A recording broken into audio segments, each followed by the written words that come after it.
Can't believe I'm regretting not watching more Isekai anime. How the heck do I get back to the real world? Oh.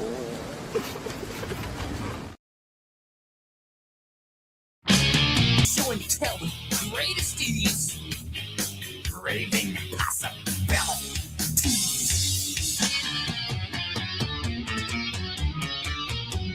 It's overload, angry again, for some and for overload, angry again, searing of the sinew, my mental overload, angry again, and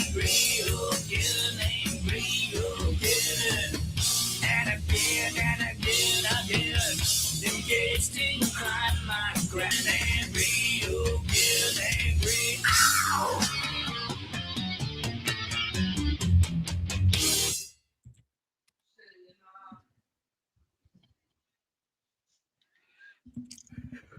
Welcome to the Monkey Show. This is your host, the Monkey King of Zeolandia.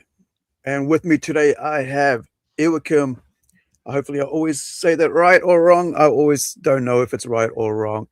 Hagström from Sweden, my artist on Zeolandia. This amazing book that he's brought to life, or the story, I should say, that he's brought to life into a book. Let me just bring this up for a minute, and then I will put you on center stage so you can tell us a bit about yourself. Here we come for our listeners and viewers who have no idea how good an artist you are, and about yourself, of course. And let me just showcase just one of this. But here, this is cover B for Fantastical Romi, which we'll be talking about today. In more detail. Let me remove myself.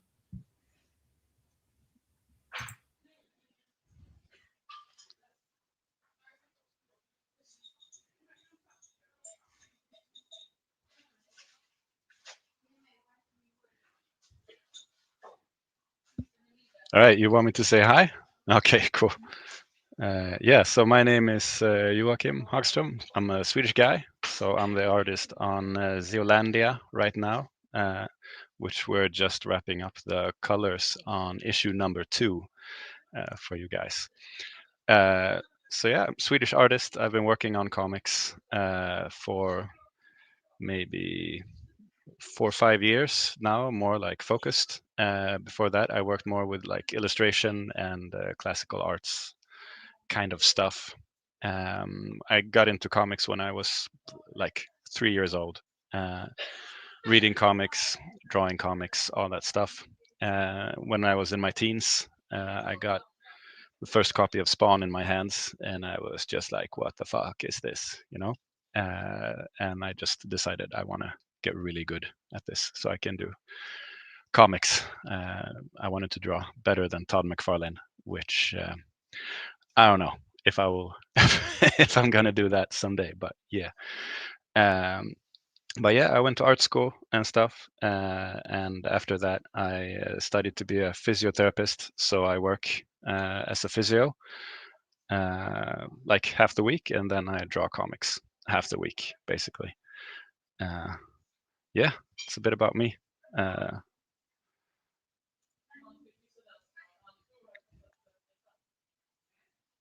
Bring myself back on. I was just trying to get the images up so we can look at, show people some of your work. And while I do that, I will just get rid of our background. I think the background's a bit distracting for me, not for anybody else, but for me. Where are we? Gosh. Now, there we go. So, how old are you? Because, like you said, you were a teenager with Todd McFarlane. So, and you picked up Spawn. Sorry, when you were a teenager. That's a crazy thing to start off on. Like a lot of us started off on, I guess X-Men, Spider-Man, Hulk, and stuff. But you started off with Image as your Was it the American comics that you picked up was Spawn, or was it that like you had other American comics that inspired you as well, but Spawn was the one that made you go, yo, this is what I want to do? Mm. Well, I mean, I read a lot of comics before I read Spawn as well. Like the Right. first comics I got my hand on when I was like really small, that was like Transformers and this like old Spider-Man and stuff like that. Yeah. Okay. And then in Sweden in like the 90s, we got a lot of comics, like Marvel comics translated to Swedish as well. So Mm. yeah, like Spider-Man and X-Men, and there was like a comic called Mega Marvel, which had like different kind of Marvel comics in it and stuff. Um, and there was like the what you call like Judge Dredd and Conan and all of those things as well. Yeah. And that I just kind of read all that stuff, you know, and I was just drawing what I wanted to draw. Yeah.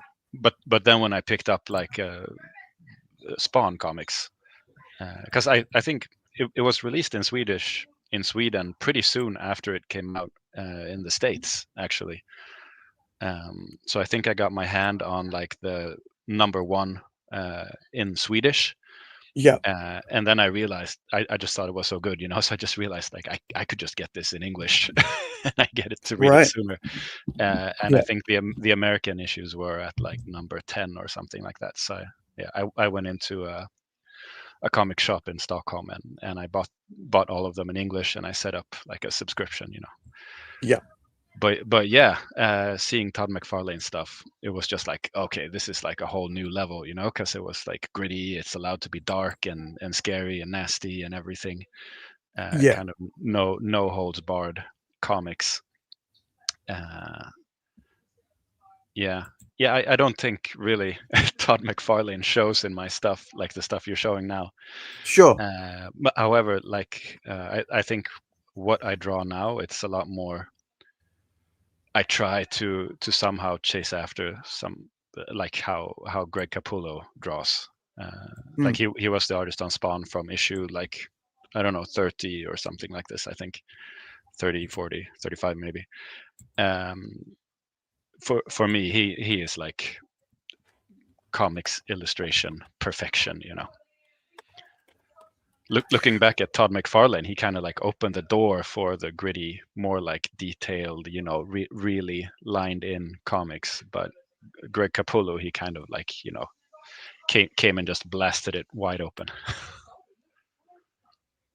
Let me see. I'm just trying to look at some images here on Google and to bring up, and I can see what your inspirations, right? Because of this, because with Capullo, because I remember, I mean, I do love Capullo's artwork. It's you know, Yeah. it's one of those ones where you go, man, that is, you know, it's not trying to be overly realistic. It's got its own style that makes it look really cool, and I can see actually more Capullo than anybody else in your work, right? Since you mentioned it, let me get rid of that, change that. Because Capullo, I mean, it's like you said, he's not like overly complicated stylistically. Like there's a lot of comic artists that are like super detailed or super artistic and everything. But with him, it's more how he uses like poses, how he sets up the panels and everything. Yeah. Yeah. And how he just makes like expression. It's a lot, you know, in the face and the eyes and all this with the Yeah. hands he's always doing. It's really cool. And like there you have the thing, this whole the whole running. It's classic Capullo as well. But his pencil work as well, like all the little tiny dots and little scratches, whatever you want to call it, but like little, you know, little motion and shading that he does is quite, you know, I can see that now that you mention it because of, you know, if I look at this one here, just the way, and it's just, man, it's, you know, it just shows inspiration. Like you look at this, right? There's what I mean. And the way your fingers were doing, it looks so cool because it looks very similar, not similar, inspired, right? Because I think that's the thing people get stuck up on. It's like, oh, it's just so similar to that. But unless somebody mentions it, they have no idea. Yeah. And this always, I always say to my, you know, to people watching us, I said, look, man, I've got some great artists that work with us, you know, from all over the world. And they do amazing work that people, have, probably haven't seen their work, but they're amazing because they work just as hard as anybody in America to on their craft, right? And you've been you got into comics when very little, and like you said, you were drawing since you were like 3, or was it when you got into comics when you were very little? No, that's just when I started reading comics when I was like Mm, 3. But I mean, I've been drawing always, and I've yeah. always been making like little comics and stuff. Yeah. But I mean, credit Yeah. where credit's due. Yeah. The line work and everything. I mean, Greg Capullo, he's been working with like the same one. I think it's 2 different inkers, like Mm, basically his whole career, and they do a lot of the kind of gritty, hatchy line work. They yeah. put a lot of that into his pencils. So when you look like at Greg Capullo's pencils, I mean, all the form and the tempo and the composition is there, but Yeah. the actual line work, that's the other guys. Like if you've Yeah. read Wolverine Revenge, there he's doing his own inking, and you can tell it's like okay, it's very different because he's not probably not used to like inking his own stuff, or it's just when he inks it looks different because then he does it in his style. And you can really see the difference if you compare uh, like what you had up there from Fantastic Force, where it's inked by FCO. Right. Uh, and if you look at like Wolverine Revenge, where he's inked it himself, it's a lot more clean. Uh, I think I have. I've Yeah, got. I'm just bringing it up here. Like, give me 1 second. yeah. Shoot. I think. When did this one come out? I don't think I've read this one. Maybe, is it a recent one? With what? Revenge. Oh yeah, it's pretty recent. It was last year, I think. Yeah. Ah, might have to look into it, but yeah, you can see his style, right? Even with this. Let me get this into another bigger. There we go. So everybody can see. Thank you guys for checking in and checking out our stream. Please like, share, and subscribe. Would really appreciate it. And leave a comment that might help us with the algorithm, as they say. So you can see here. Yeah, I see what you mean because that's. I've never seen. I can't remember if I've seen Greg's pencil work, but line Mm. work, man, it's so crispy. You Yeah. know. If you want, I can show some stuff. I bought some books. I can Oh just yeah, hold it up. Yeah, so sure. you can see some pencils, and then I can show you the just pure inks from this Wolverine Revenge, and you'll see. Right. So here's like it's from Court of Owls, the Batman comic. So here's like his pencil work. You can get these books. They're called DC Unwrapped. So you can get it from like different comic artists. Like you can get Jim Lee's Hush pencils and everything. Uh, but yeah, you can kind of tell. Let's see, moving the right way here. So it's like a lot more clean. He's not putting kind of the weight into the lines in the same way as when you see the inks. Yeah. Yeah, and you can get this book. It's really nice. I got like the hardcover, and then I found just because I'm such a Greg Capullo fanboy, I found here a French black and white edition of Wolverine Revenge. So it's just his inks basically. Uh, so here you have like his clean ink work, and I don't know, maybe it's like a detail thing. Maybe it's because I like his like FCO Placencia and these inkers he usually has. I like kind of the weight they put into the lines and the hatching they use and stuff. But I think when Greg Capullo does it himself, it's way more clean. Uh, the hatching is a lot more just like kind of straight line based. I mean, it's still amazing. He's still he's the best, but it's different. It's very different from when he has his usual inkers. Yeah. Well, I mean, it's. I mean, I've seen people who ruin ink. You know, pencilers' works, right, by their inking style, and it's quite sad to see that. And so, having someone that you can trust to ink your work um, for a long time, like you said, for two people forever, um, and that's that's this is part of you're just showing your Wolverine there, but this is what I mean by his work, like little details. Like how much time did he spend just scratching his little uh, scruffy beard there, right? This so much detail and just and of course this is Greg's work, right? You said that he's the one inked this one. Yeah. Yeah. Let's see. Oh well, it's on some of the issues he did it himself. Let's see. Yeah. Because it's also let's see. Tim Townsend as well did a bit of the inking, I think, but on some of the issues he did the inking himself. Yeah. Yeah. So we're looking at one of the double from issue 1 of Zeolandia, Fantastical Romi, which is first arc. So this is somewhere down the middle of the issue 1, and this is a battle between the ice dragons and the fire dragons. And we're going to go more into the story about Zeolandia in a minute, but I just want to show you this really cool battle scene. Just as man, this is not supposed to be. This is like a parallel. I'm not even trying to say it. I always get tongue tied with some words, man. It just doesn't work with me. Yeah, the Indian tongue with English language is not that good. So, so this is a version of New Zealand. This is South Island, and it looks so good. And so we've got. By the way, Iwakam actually colored all his work. So not only did he do pencils and inks, but also colored his works on this series, which really, is amazing.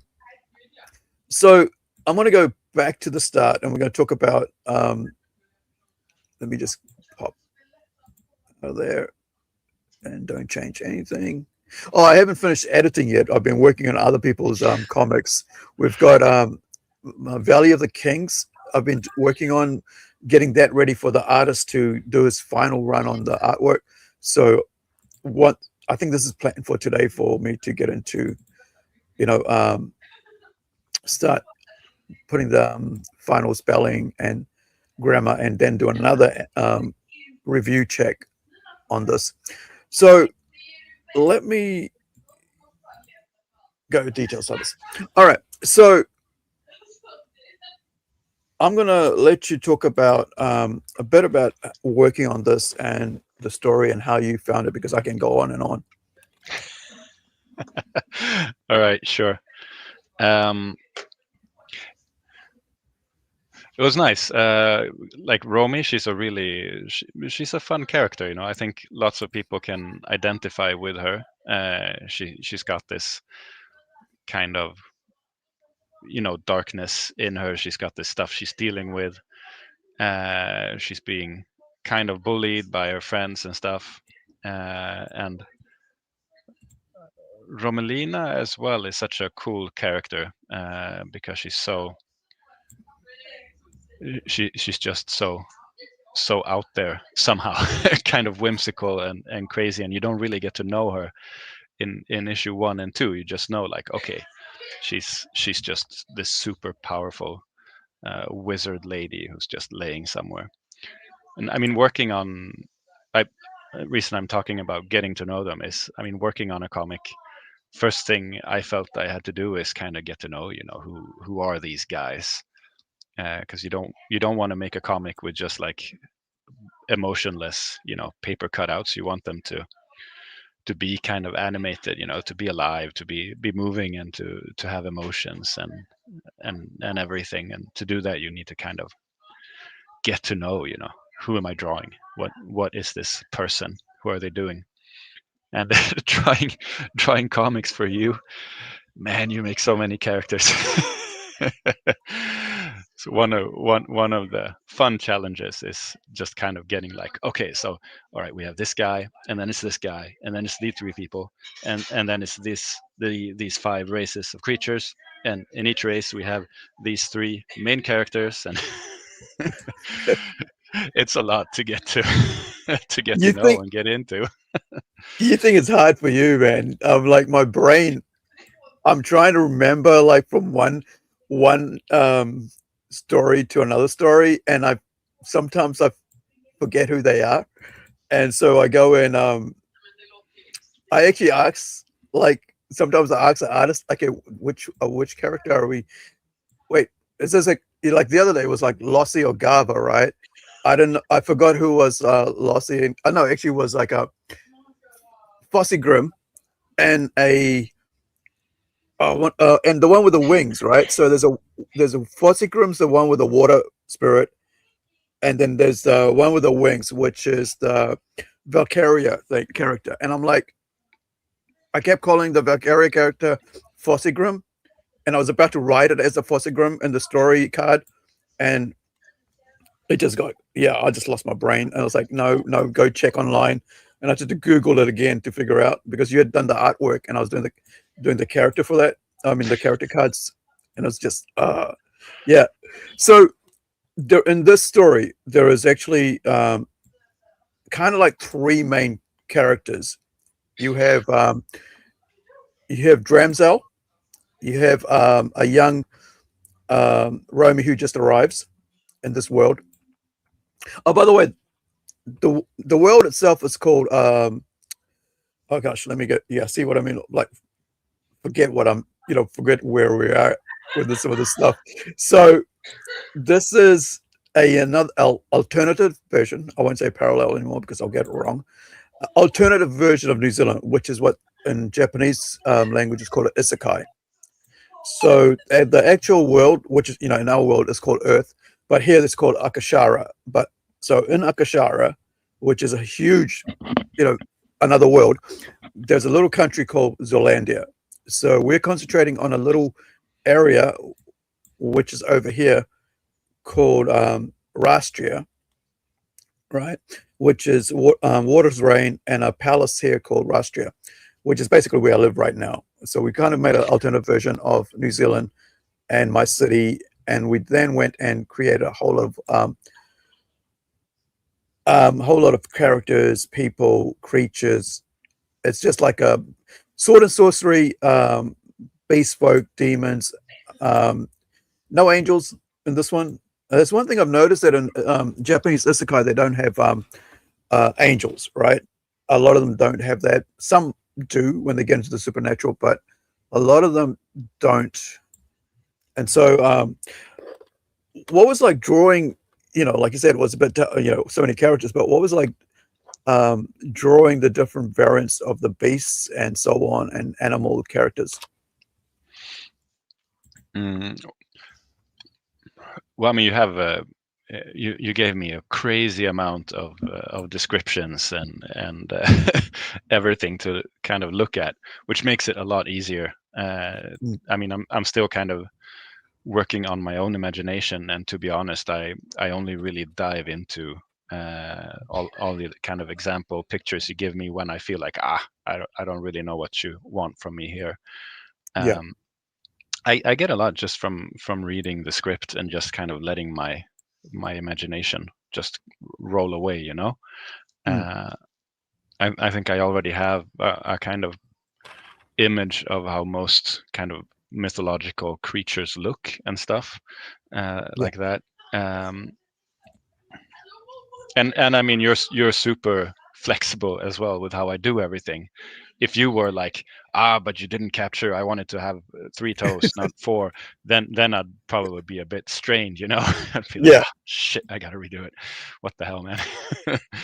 But you're super open with me just like doing what I want and making it how I want it, which makes it really easy.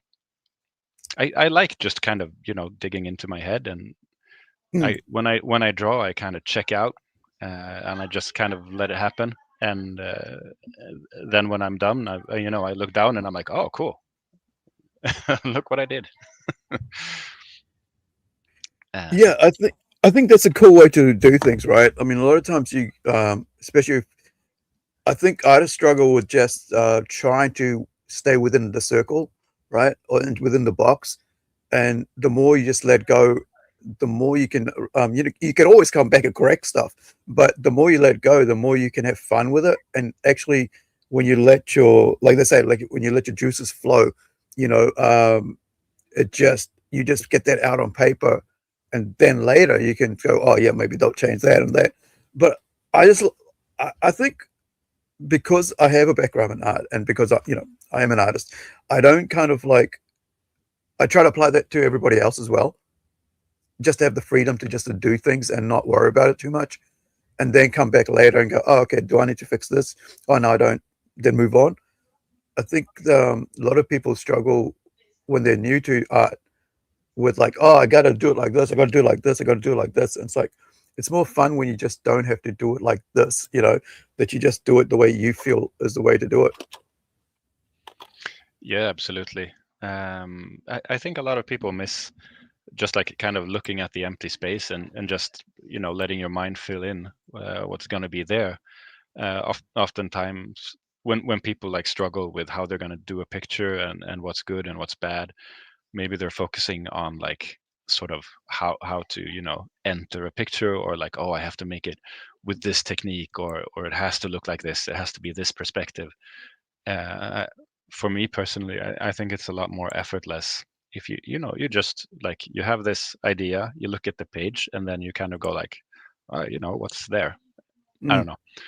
I think I have, my imagination is a bit maybe overactive. I often feel like I'm just kind of filling in what's already on the paper uh, in my mind. So I yeah. kind of have a finished picture to to work from already.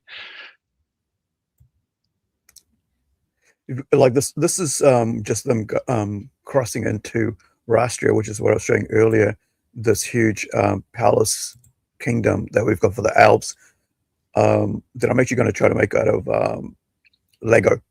It's kind of like a centerpiece. I've got my Hogwarts now, so I'm quite happy about that. Which is really great because it only cost me $20 US, which is like for something that's like $200 that came out a few years ago. And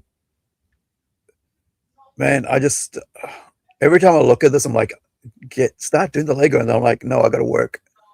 And yeah, so we've got all these amazing creatures. I like just the fact that you can bring in so many different, you know, oh yeah, have these at the back here. There's this one and that one. Then you just like do your own thing, and it's really cool because you know it means that like working with someone who's just free to work and do their thing, it's just it makes it easier as a writer. And I think a lot of people don't.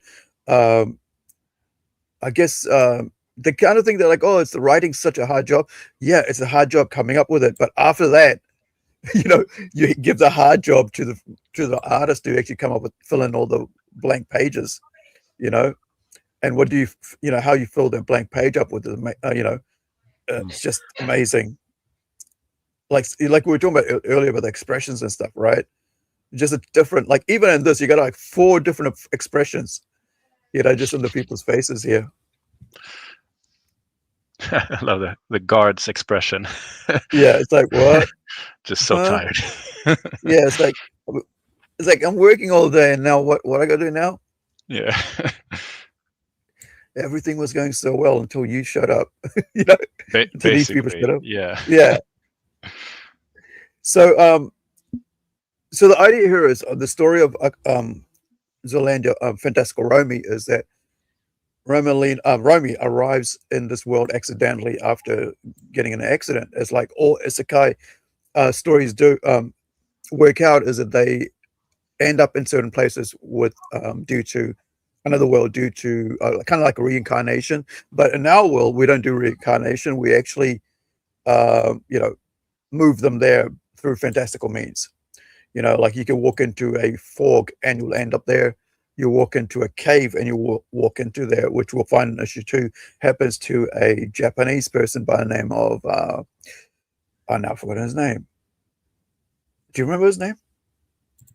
No, just because you forgot it, I forgot it as well now. Yeah. Was it like So Takeshi or something like very yeah, classic Japanese? yeah, it's a classic Japanese, but he's named after oh gosh, let me see if I can bring up issue 2. He is named after Takashi. Yes, he's named after a very famous Japanese director, writer, singer, filmmaker, actor, Takashi Kitano. He's one of my most favorite Japanese personalities of all time. So where are we? Issue volume 1, volume 2. So yeah, so we've been, like it's Ilkin was saying earlier on that he's actually coloring issue 2 now. So we're going to be releasing issue 1 and 2 together. So how's it been like, working on the script itself?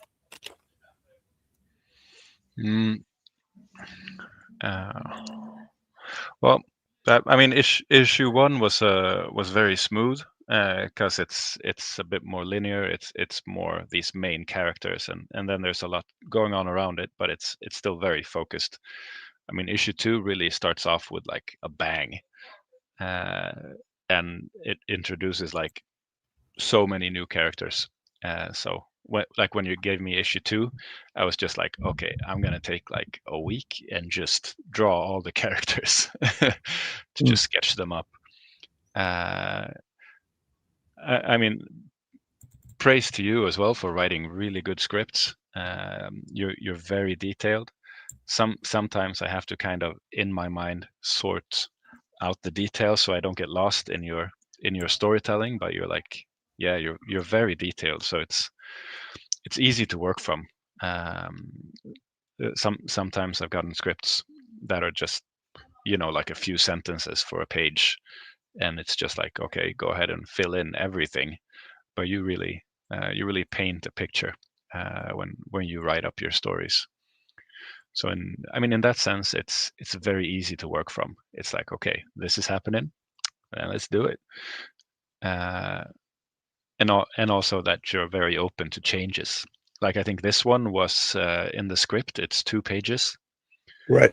and I suggested we make it like a big splash page where we combine those 2 pages to just get this battle scene and everything to work right. Didn't we make like 3 or 4 splash pages or something from issue 2? It was crazy. Yeah, I think because of the other one, we only had like about 2, right? Yeah. Where Issue 1, it was just a couple. Yeah, it was the just one 2. in the middle and the last one. Yeah. Yeah, and in issue So 2, it was just like, and here's another splash page. Like, oh shit, okay, let's go. So yeah, 1, 2, and 3. Okay, 3. we just did 3. 3. But yeah, 2 of those were my idea. Yeah, because like it works better, right? Because sometimes when you're trying to visualize something as a writer, you're not gonna you try as hard as you can to see it as like in a visual form, but sometimes until it's scratched out there, storyboarded in detail, it really doesn't work. So that's why having an artist to work on it is so much better. Because the other thing about this is that you have your own style and you have your own thinking pattern, right?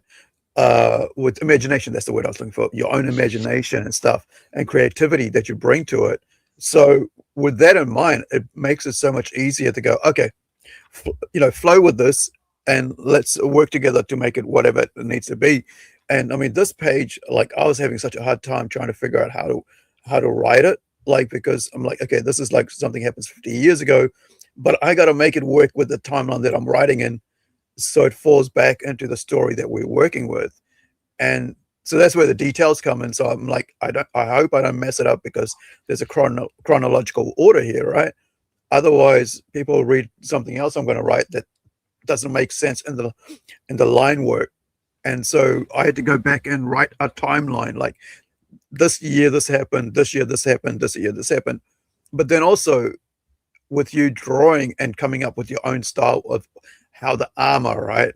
I don't have to go, hey, do the armor this way or do the armor that way, and just go for it. It's just such a great battle scene, man. Especially for opening page, right? Because now, I think issue one of the other one was just Romy getting chased, where this is like you just open up into this huge, you know, crazy lot of blood, blood and guts going on.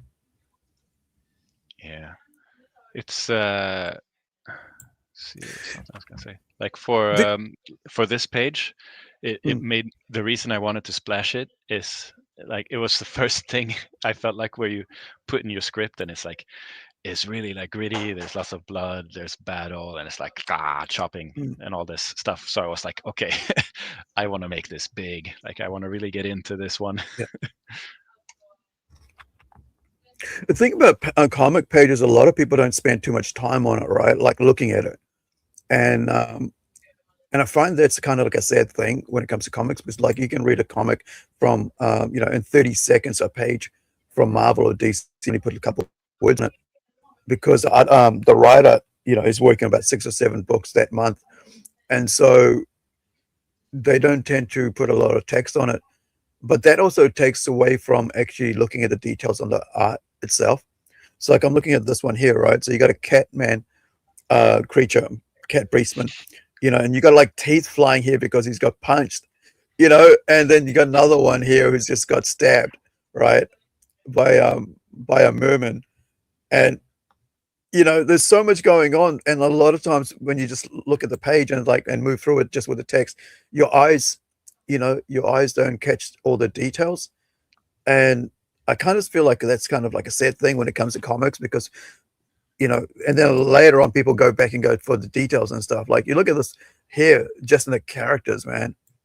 Did I decide to like bring this character design back later for somebody, because I thought it was like, if I don't think I've told you that, but because I like this character so much, I was gonna bring him into being a bigger part later, because of the design, I should say, not the character itself, but the design work on this character so much that I was thinking in my head, I got to do something with him, and bring him into another story somewhere later, because I just love that design. It's just such a cool design. So yeah, I mean, this is why I wanted to put up 1 and 2 together, because it feels better, and also for as a Kickstarter, it's better for the backers to get 2 comics at the same time and save on the freight, because I realized that if you put in a Gemini mailer, it doesn't matter how heavy it is, they go on the width of it. So as long as it's within that 2 centimeter width, you can stick 3 or 4 comics in there and still pay a certain base level, whereas if you just buy one, it's going to cost you the same amount, to get through 2 or 3 comics. And I think that's one way of for us to actually support people who support us. The other thing I was going to ask is, how far have you like color? Do you have any color pages to show, or are you still working on some other stuff at the moment? I can link you the folder. I have some color stuff. Ooh, Absolutely. okay. Yeah. Yeah, I'll let's get it over to from you. issue 2, so we can show people the issue 2, right, in color. Yeah, for sure. Yeah, I have up until page 12 with like preliminary colors ready. Let's see. Okay, let me move out this one.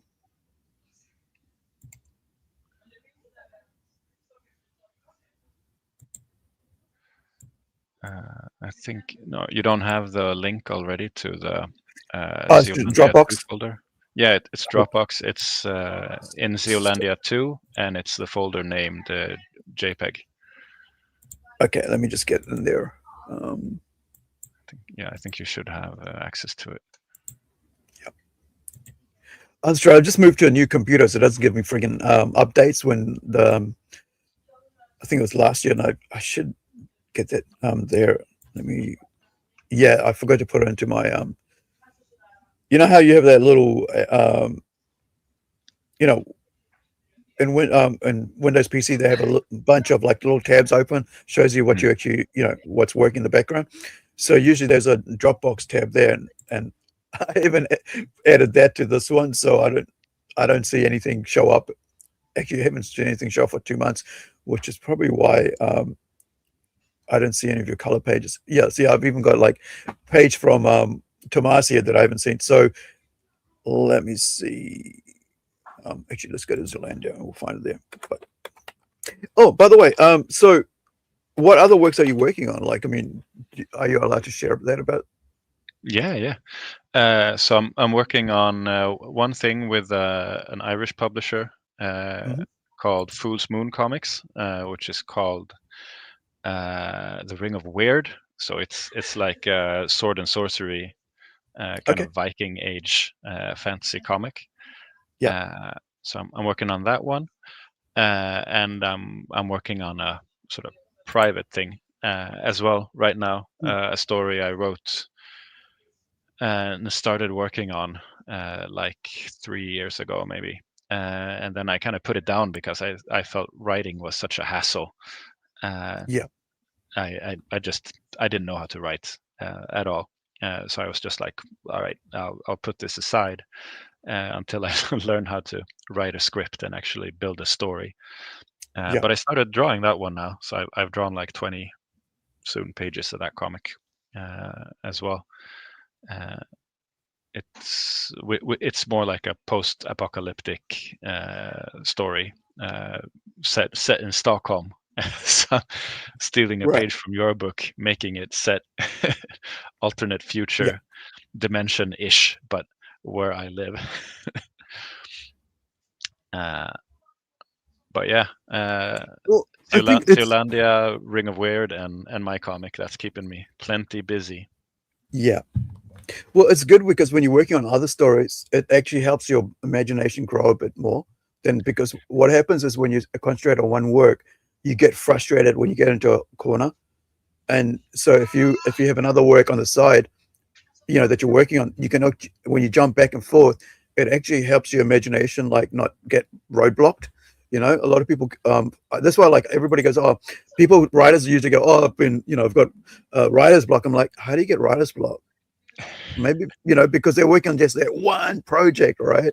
And it makes it really tough for your creativity because we're not supposed to be just stuck in one place all the time. I think we should be doing like several things at the same time, and that should allow, you know, that would allow us to actually have a bit more flexibility on how imagination works. Well, that's what I found anyway. So can you sorry, what was the name of that file again? Zeolandia 2. And because I've got circles, headshots, scans, and work files in that folder. And then there's also another folder called Zeolandia 2024, which is our main folder.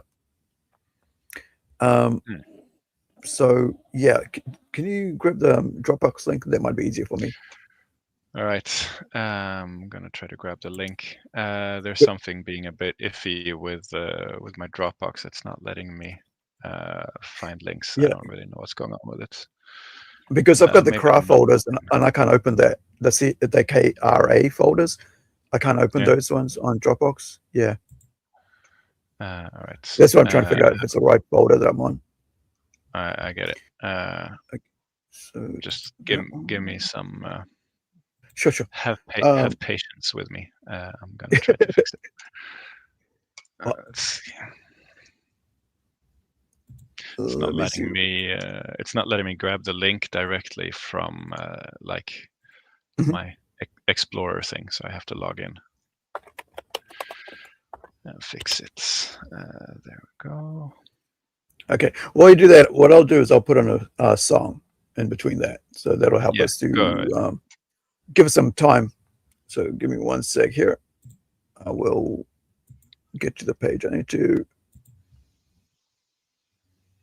get out of there, get out of this, and I'll be able to find some other stuff as well that I was for work wise to show. Let's see.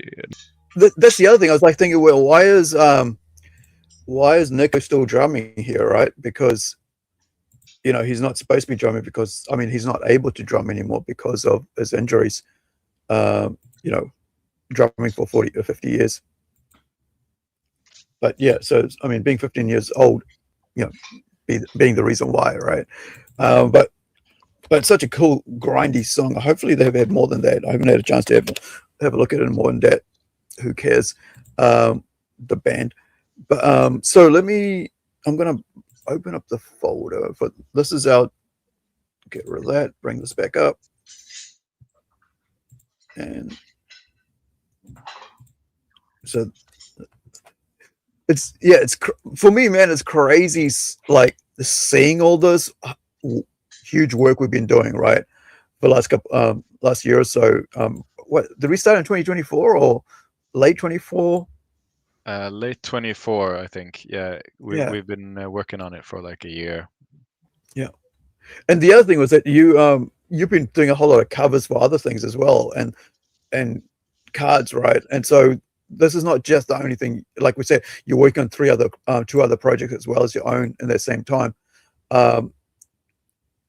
but as well as you know, drawing covers, drawing cuts and stuff. So I think that's the other thing that actually frees artists up is when they've got side projects, because that kind of helps with like keeping that brain, working. So you're not stuck on that just one style or one art thing. Because yeah, man, I find it's easy when you got a lot of things going on than when you're just doing that one thing and concentrating on that one thing. Now, wait, what file is that? Why can't it open up? Oh, maybe it wants me to. No, hold on. I'll do this other way. Oh.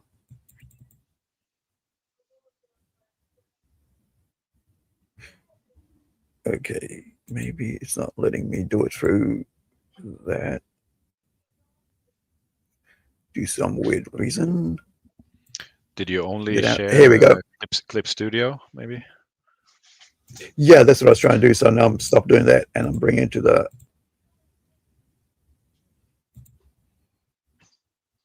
There we go. Here we are.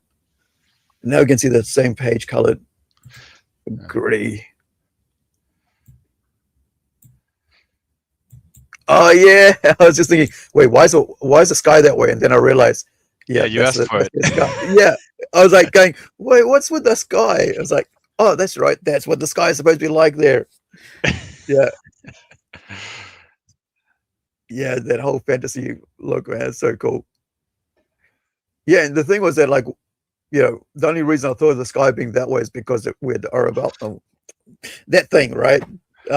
Borealis. Yeah. Yeah, that yeah. When I was writing this is when I was like, I think it was, I can't remember when it was I was writing it, and it happened here, like the actual sky thing kind of took place in New Zealand at the same time, and I was like, oh, this would be great to make this bring that into this world. And so yeah, it's like, and now that now we put that in there, it just looks so cool. So and that's the thing, it's just a simple thing, right? Just changing a sky color, and next thing you know, it's like, oh, that's a fantasy world straight away. It's like some details like that, like,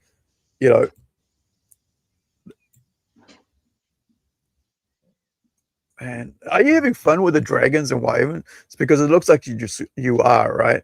Yeah. With like just doing their bodies, and like you can sometimes tell when someone's having fun with the art, and then sometimes when they're pulling teeth, right? I mean, like monsters and creatures and all that stuff is super fun. Like for issue number 2, the merfolk and the orcs and everything is just like, yeah, that's good fun. Dragons are a bit weird, to be honest, because there's not really any. You can't really draw like a parallel to an animal very properly. They're very much like their own thing. Yeah. So when I was like designing how to draw like Dramzel in his dragon form and stuff, I was really like scratching my head like what kind of proportions the dragons have, and how do I make him look like, he's got to be like majestic, but he's also got to be cool, but he's got to look a bit kind, and you don't want him to be like a copy of like some other like super specific kind of dragon, because he's got to be this sort of classic fantasy dragon, but also kind of his own thing, yeah, I was kind of wrecking my head over it until I was like, okay, this is how he looks. Yeah, I was just gonna try to bring up his Dramzel's looks. Um, yeah, so you got this one here, right? How do you make a dragon be more human looking, as well as like being a dragon? And this little thing always gets me because he's like this here. It's like because he looks really human with the way he's pointing, but then like you see him like this, and now you see him as a real human, like with the arms folded, but here, it's his dragon form. It's just crazy. Yeah, and I think I don't know. People are probably gonna maybe gonna comment on like what size is he really? Like, is he big? Is he small? I don't get it. It keeps changing. I think it's because I kind of change his dimensions depending on like, is he supposed to be approachable or is he supposed to be terrifying? Mm. Like, yeah, on this one down a bit there. This This one here. yeah, because there he's kind of massive, like he's way Yeah. in the background behind Romy, and he just looks kind of huge. But in this one we had up before, where he's talking to Romelina, there he's like, oh, he's not that huge. Mm.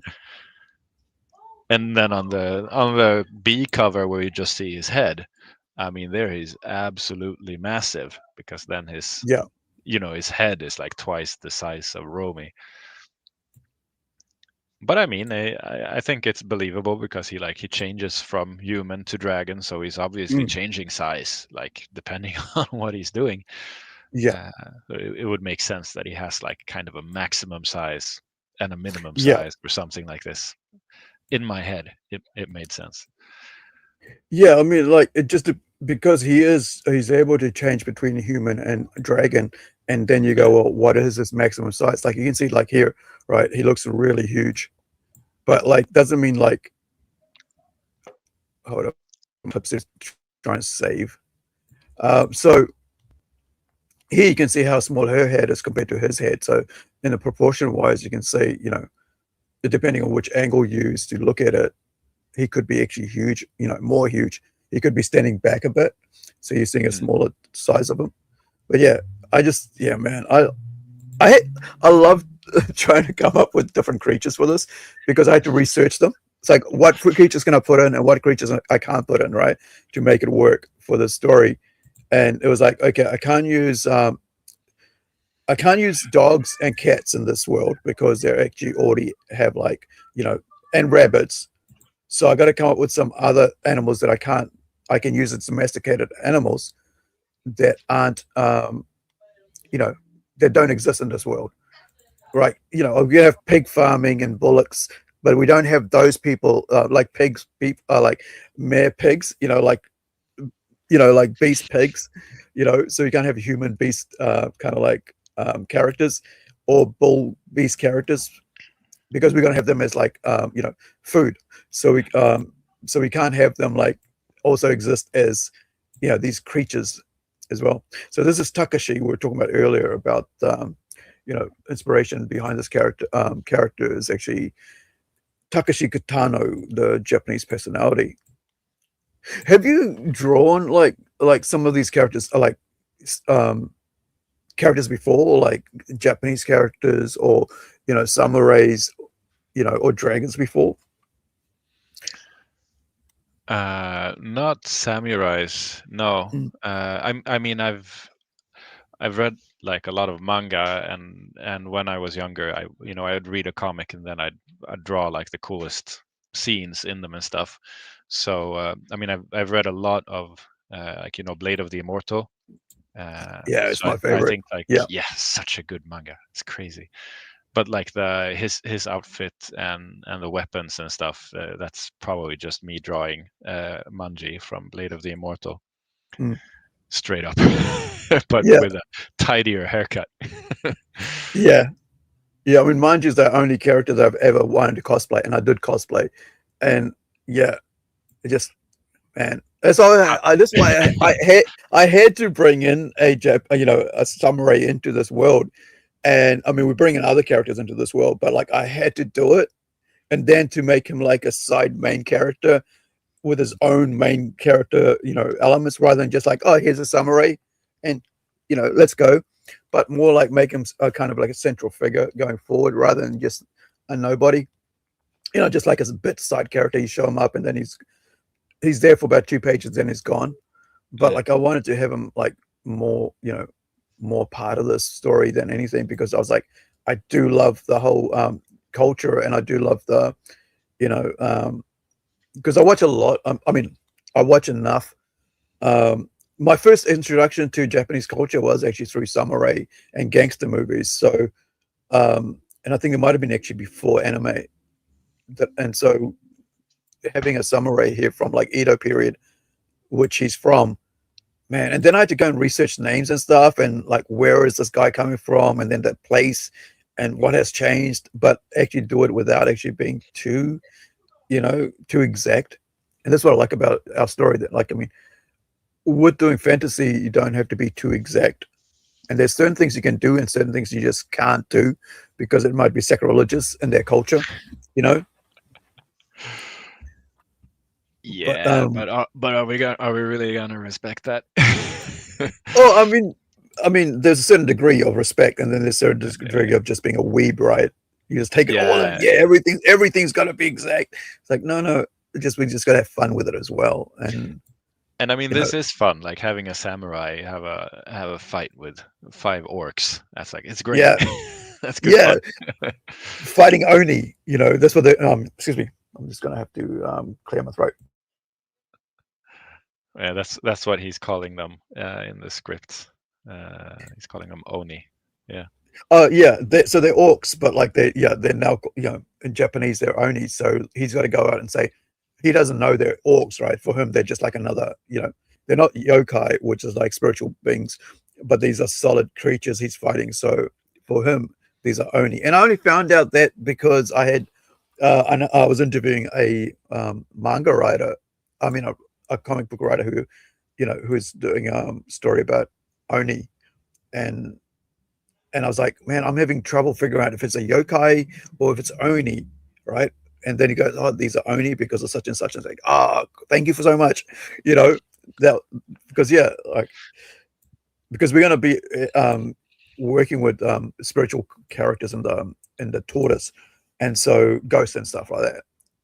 And so that had to be like, okay, in this one we work with Oni, and in that one we kind of work with yokai, but not really yokai, because it's indigenous cultures. So the other thing was like, man, like, you coming up with your own designs on these is amazing, man. Just letting you do your thing. It's just takes so much of the stress away from like what do these characters should look like exactly. It's like, what? Because I've never actually wrote a story about freaking with these kind of characters in it before, which is why I'm having such a kind of like having a fun time writing and trying to come up with really cool, interesting characters for this story, because I've never done it in any other story. And so it's kind of like writing a fantasy sword and sorcery story allows me to just let my juices flow, right? My creativity flow, imagination just go crazy. But then to have you bring that to life, man, is just awesome. Yeah, that page is really nice. I had fun doing that one. It's one of my favorite pages from all of it. It was nice doing like this battle scene. No, the one you put up, the one where they're in the forest.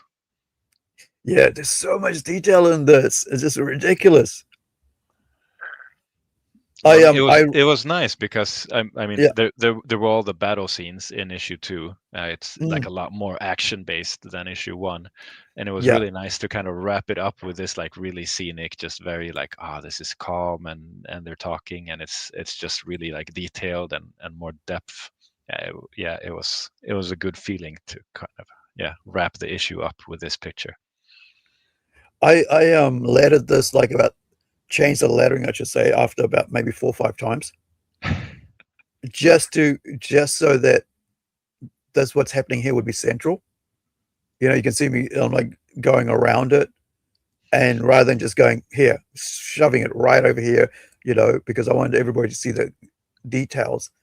And it's one thing, like I'm, you know, I mention quite often, but I'm pedantic about making sure that the people's, you know, the reader's eye is on the artwork, you know, and so the lettering when they're reading it doesn't, you know, doesn't cover the artwork, because like there's so much time spent on this, man, that people don't realize that artists do, you know, and I don't want to like take away from that by putting, you know, because I could have just chucked all this over here, right, and covered all this up, and like no, I was like, oh, he's giving me space, so let's work around that space, you know. And then here, right, just a look and not putting any lettering here, and just Yeah. you know, it's like, can I even make it more impactful with the artwork by just not having any text there, because it just makes you look on his face, goes, why is he quiet? But then he goes and says that right on the next panel, because you know, because he goes, well, how's your mom? You know, how's your mom? So he's like, she's dead. yeah, so he's like trying to concentrate on, like, he's trying not to lose it, and then he kind of like, so I made his voice crack, you know, because he's talking normal, right? Like over here, like I was told, this is as a child by my mom, whatever, mother, and then his voice kind of like, I made, you know, edit this different style of speech bubble line, so you can see that's different to what he was talking about, so it's becomes more impactful, you know, because he's just talking normal, and then he comes here and it's like, okay, I buried it a long time ago, you know, kind of emotional moment, because, and I think that's something that like I learned while lettering, that you could use speech bubbles in a way that can also enhance the story and, you know, enhance the reader's experience of it. But yeah, man, this is such a cool page. I think I spent the most time on this page just making Dremsel, how he's sitting, making it look natural. Yeah, that was probably the most difficult thing. It was like, because he had to be like there for the scene to work. Yeah. And then, you know, he has to be really present in how he's kind of slouching. He has to be really close to her. He sort of has to be fully in picture, because otherwise it's going to be weird. It's going to cut off the panels to the right. Yeah, I was just like sketching and removing, sketching, redoing it. A lot of time on like drawing a page is like you draw a lot and you redraw it and you redraw it, and then you kind of just boil it down and you take everything away and you just try to leave like, okay, this is what's necessary. So I think you draw, you know, if you draw 100 lines, you keep 5 in the end. We just strip everything away to make it actually like, okay, this is what actually is supposed to be there. But yeah, I like this page.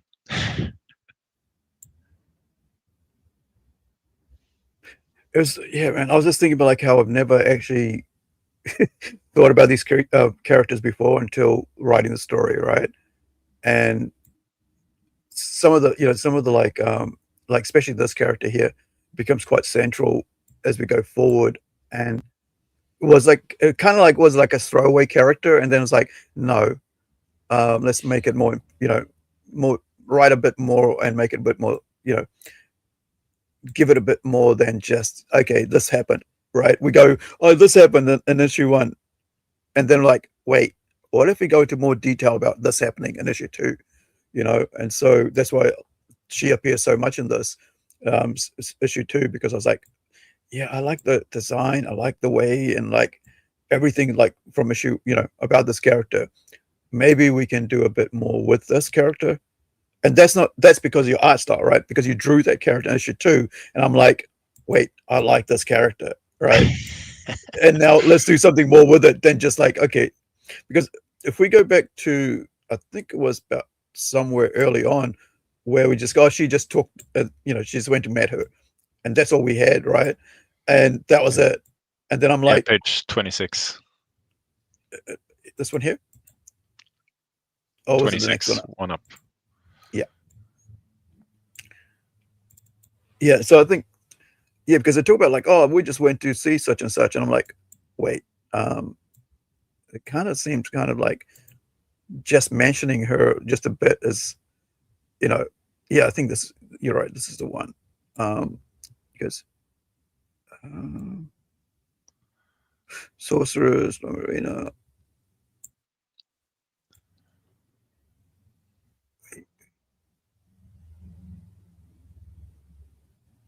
Is it about here where she talks about it? No, she talks about it like when she's. Oh yeah. Isn't it? Yeah, it's like the same panel, or at least the page where she's visiting the Dryad. That's the page before this one, I think. Yeah, this one here. Exactly. Yeah. So I had the wrong. Yeah, it was 26, but like the numbers got me wrong when I was looking at the page. I was like, wait, what?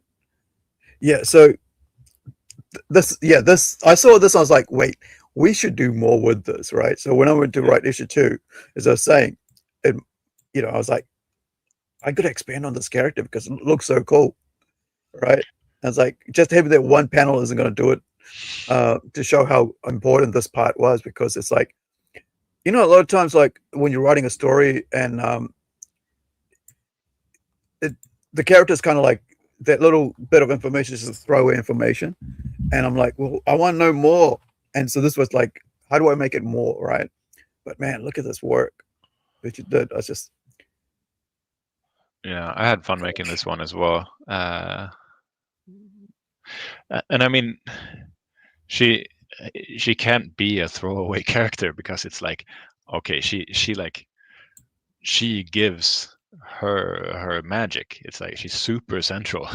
She's obviously like super powerful, like godlike creature, and it's just like, oh, and by the way, I met this creature that is like supernatural mega entity that give me magic powers. No biggie. It's like, you gotta go deeper, man. Well, like in manga, they call it S level, right?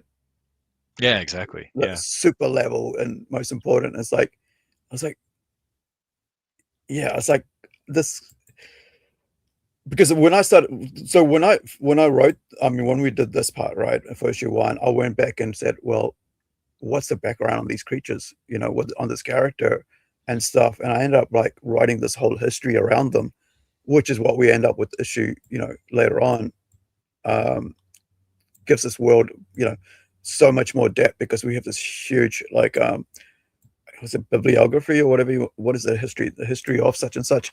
That I'm writing up, and so every kind of like decade or century, I have something happening as a background to why they, how they ended up at this place. Like we see in issue 1, right, when we had the big issue 2, sorry, at the start, where we had the big battle scene. Hold on, I think, is it there?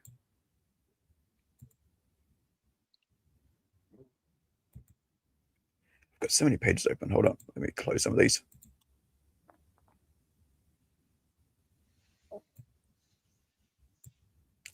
Yeah, so we had this one here.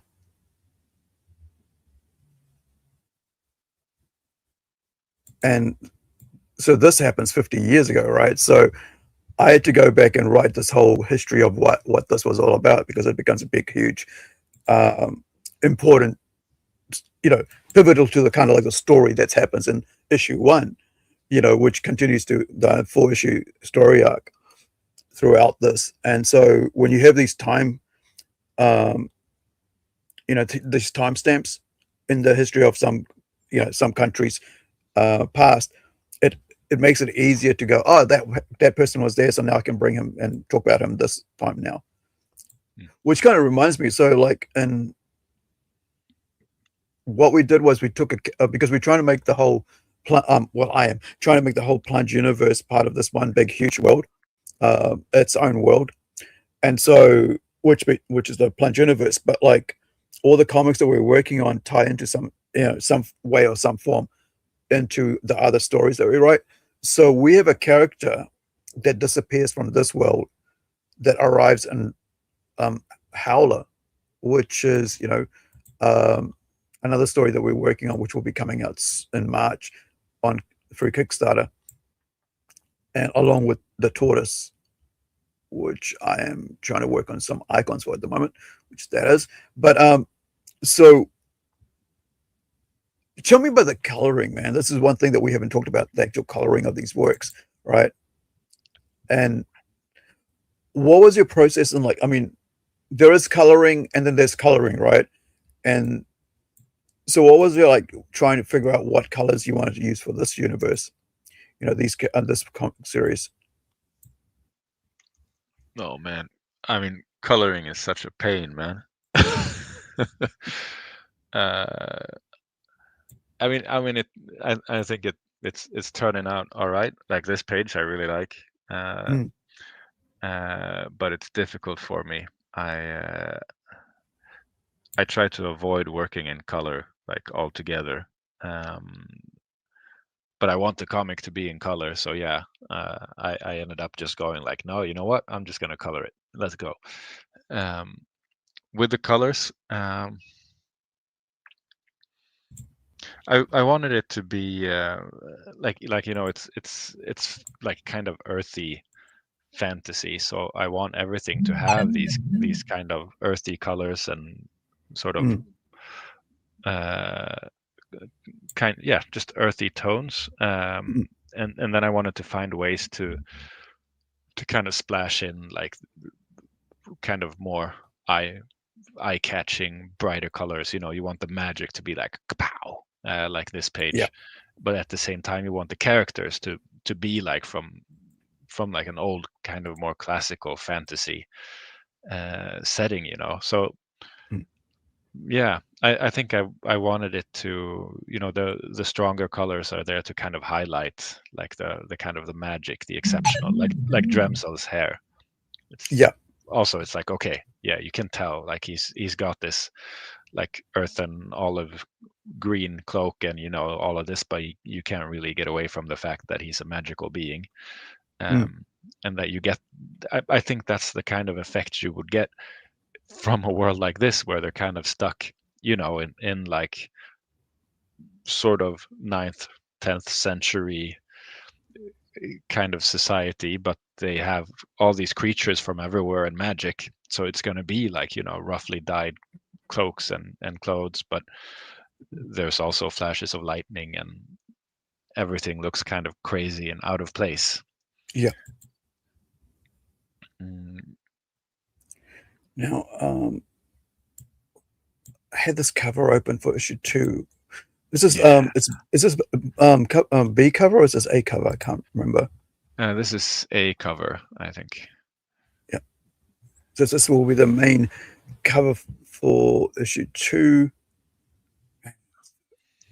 Gosh. Just so cool, man. I'm looking at the background here. This is like just so stand out, even though it's like in the background, it's like just things going on. Yeah, I had a lot of fun with her expression Yeah. on this one. She's just like, yeah, I did that. What you got to do about it? Because I mean, Oh, this is just like Little Mermaid, but like yeah. more like the mermaids in the stories. They kill you. Yeah. They just want to like get you off the seas. They just want to drown you and eat you, basically. I was going to where is this? There's I wanted to do mermaids because like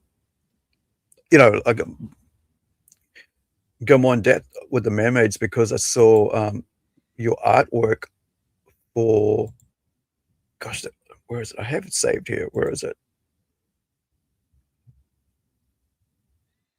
Let me see if I can find it through this. So it's Are you thinking about the Templeton yeah, Constantine. cover?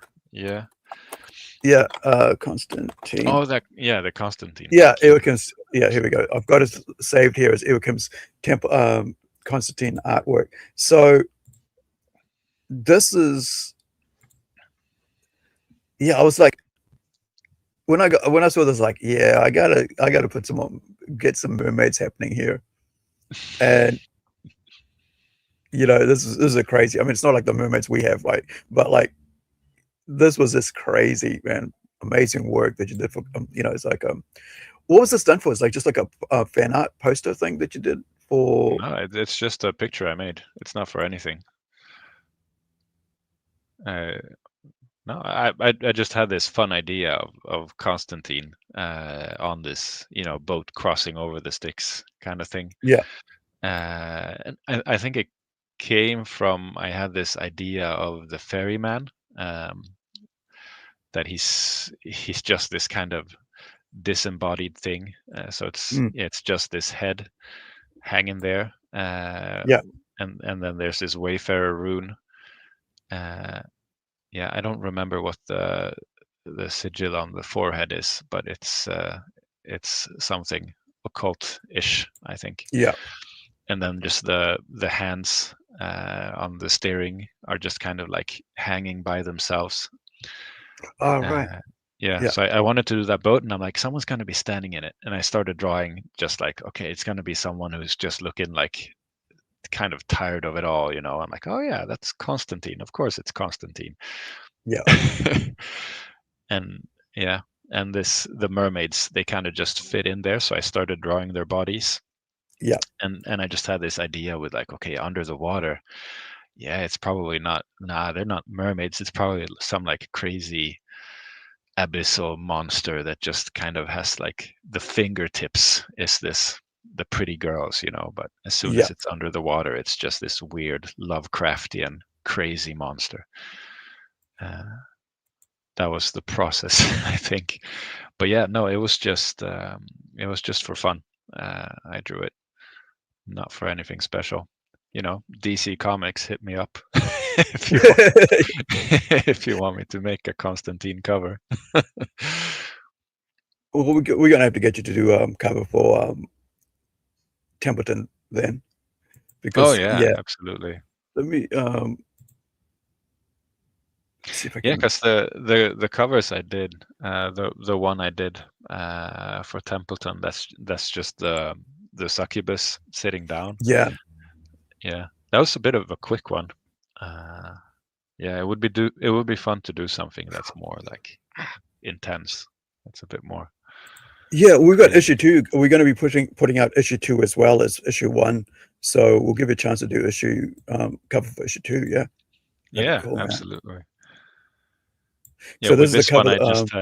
I just had the idea of like someone, summoning a demon or a succubus, and they're like, oh, this is gonna be great. And then this one appears, and you just see her eyes, and it's like, oh shit, I'm dead. Time to die. Yeah. Was it? Oh, wasn't it? Wait, wake up. Yeah, that's it. Wake up. Time to die. What movie is that from? I don't remember, but it's very familiar. Yeah. So, where are we? Yeah. So with Templeton, which is coming out at the later end of this year, because we were, I'm color flatting issue 2 at the moment. Just started, and then James Hill, who's the artist on that, he's got about 4 or 5 pages maybe to finish inking, and that's issue 2 done. And so we're going to be putting out both issues at the same time again. So yeah, and there's so many creatures in this series that you can have really good, horror creatures, I should say, that you can have really good fun with. But of course, Zeolandia is actually a kind of like a teen plus book. So, it's your average Marvel, comic book reader age, and DC comic book reader age. So you won't find anything like profanity or, any sexual content in there, because it's meant for the teen plus age. But we're going to be putting, it's a 4-issue story arc, the first one of the series. Set in the world of Akashara, but with the Zeolandia, in the country of Zeolandia, I should say. So this is issue number 2's cover, as Joachim said. And so yeah, this was my little tagline: fraught with danger in a strange land, Takashi battles strange beings. You know, whereas the other one was like stranger in a strange land, Romalina finds herself, or something, something like that. Yeah. I can't remember what I had as tagline, because I was trying to go for that whole old DC and Marvel impactful kind of Yeah, they cover. always had those taglines on the Yeah. covers. Yeah. So I thought I'll try something with that. So this is cover, I think it's cover B. Yeah. Let me see if I did what a caption. Oh, here we go. There it is. Stranger in a strange land, Romy must learn to survive. So you had that one, and then I had that one, right? So it's fraught with danger in a strange land. Takashi battles strange beings. So it kind of gives you an idea of what's going on. It's always about the stranger in a strange land, which is from Iron Maiden. Stranger in a strange land. Yeah, well, I couldn't sing it, but Oh, you're doing fine. Keep going. so no, that's about it. So with that in mind, I think that's enough of me talking and yakking today. So with we've got 2 more issues for you to illustrate. How is because you've already got those scripts in your hand, right? So how is it like seeing the entire picture as a whole? Oh, it's my 8 o'clock. What? Waking up and live streaming straight away with just coffee. So what is it like having the entire story in front of you now with the 4 issues, with 2 issues already done and 2 more to go? What is the story as a whole, read for you as an artist?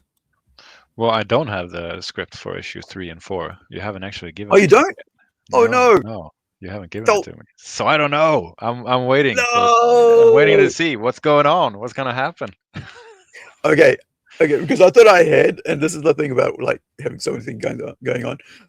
But I will get it to you today, because what I did was like I needed for myself to know how that ends, and because otherwise I was going to get lost and find it really hard to figure out how do I get to the next arc. Because I think that's the thing that with comics, that you got to jumping on points, but a lot of times you don't know from comic to comic how you cross over. So with this one, I was like, well, you know what? I know what she's going to do in issue 5, but I got to figure while I'm in issue 2, right? So I got to make sure that issue 4 ends as a complete thing. And then I can start with issue 5 with with like a next arc and go, well, this is where we are now. So I'll get that to you. But like, man, sorry. No worries. I mean, I've been busy, and I'm still. I gotta finish up the coloring on issue 2 and stuff before I start sketching up issue 3 and 4. I'm gonna go crazy, Yeah. So I want it to be finished so people can get it in their hands. Yeah. But yeah, I look forward to reading the ending, man. It's exciting. Yeah, it was crazy trying to we know, I mean, like for readers don't know, but we know that what's happened to Romalina, and with how do we, I was like, how do I make it work so things work out for both of them in a short story, right? In 4 issues. We're usually I work in 6 issue arcs, but I wanted to see how I could work it into 4 story arcs, and this 4 story issues, right?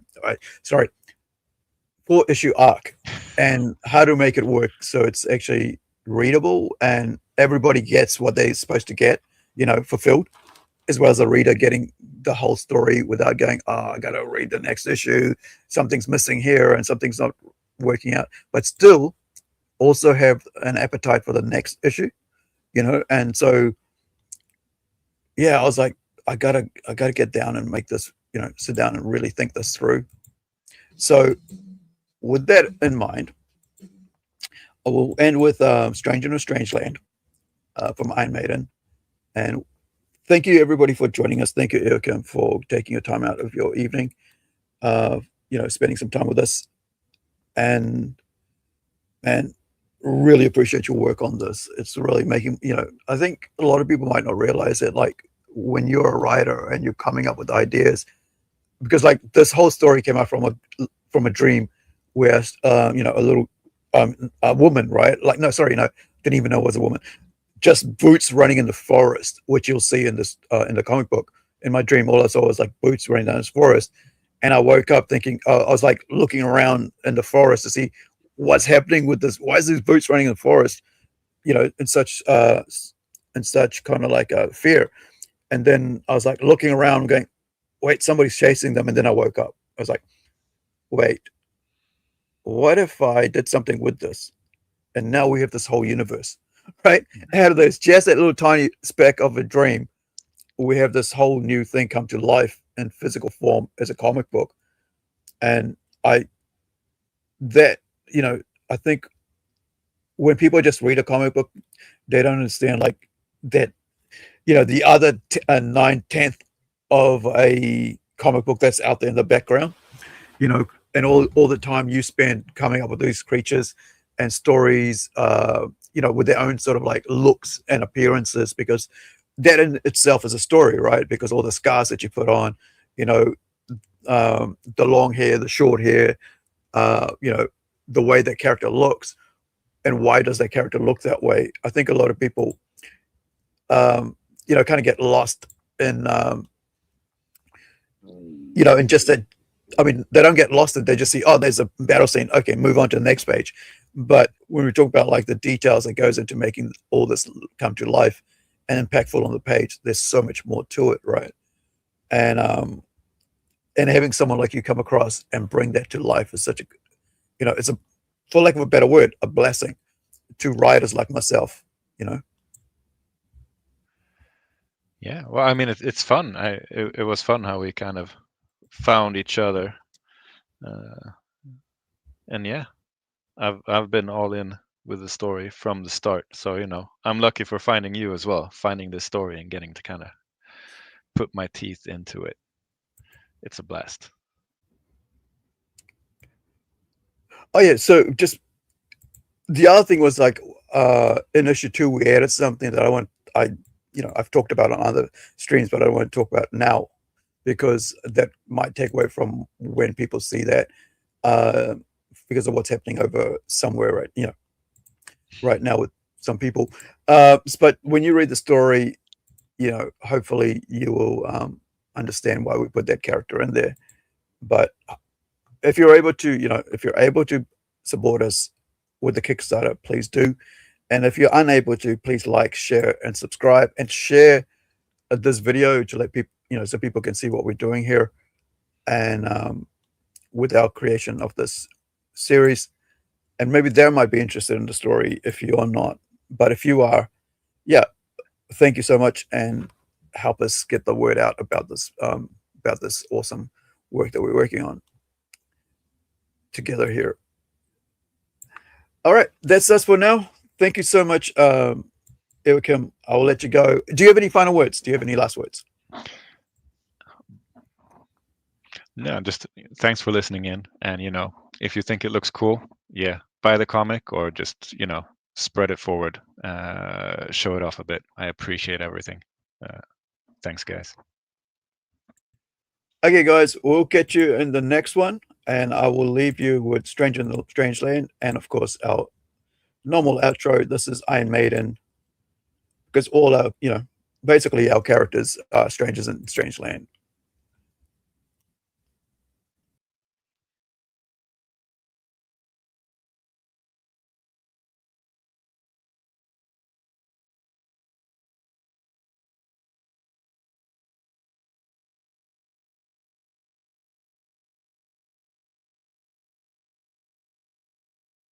Nope. Can't stay here anymore. I gotta get back. I think this was the spot. Oh Lord, I beseech thee, please return me to my old life. I swear I'll do anything. Like, literally anything. and I won't bother you again, so pretty please bring me back to life.